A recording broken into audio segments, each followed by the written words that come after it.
So ito okay na. Nakargahan ko na siya ng prayer.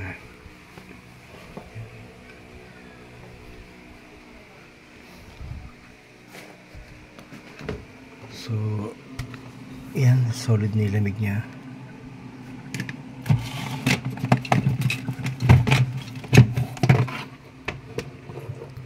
So yan. So kanina itong partang na itong yelo. So yan, ito pa nga yung mga natirang yelo. Then walang yelo sa baba. So yan, okay na. Yan, so kitang kita yung puti. Yung yelo yan. So yan.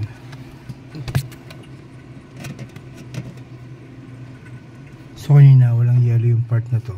So ito hindi talaga ito mag-yelo kasi heater to. Ito yung nag-iinit para malusaw yung mga yelo. So heater yan. Ito yung coil na naglalamig. Yun nasa loob.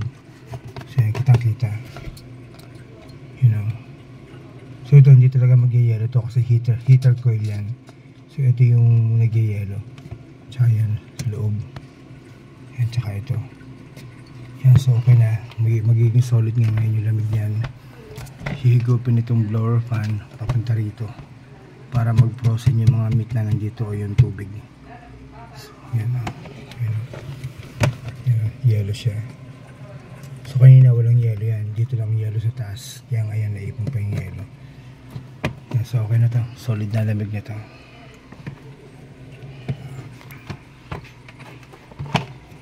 Te? Ano ko pa? Anong niya? Eto. Bali, nakita mo before ang yellow lang sa taas, ano? So ngayon meron na. Yan, sila rin. Ayan, kita mo? Ayun pala yun. Ayan, so dapat mag-yellow hanggang dyan para magiging solid yung lamig na hihigupin ng blower fan. Pasok siya dito. Ayan, di ba dati wala dyan?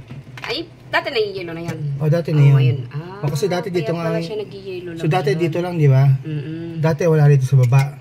Nakita ko sa'yo At dati. yan lang kasi pinawakan mo sa akin. O, so ngayon may yellow na. O, ibig sabihin, so ibig sabihin, Testing natin ulit. magiging solid na ngayon lamig niya. Ngayon under observation ulit natin yan. Gano'n naman talaga yan. Pero ngayon solid na lamig niya kasi hanggang baba na yung yelo niya. Okay na yan. 3 months warranty naman yan. Ayan, okay na. So under observation muna siya ng 7 days. Then 3 months warranty. So okay na yan.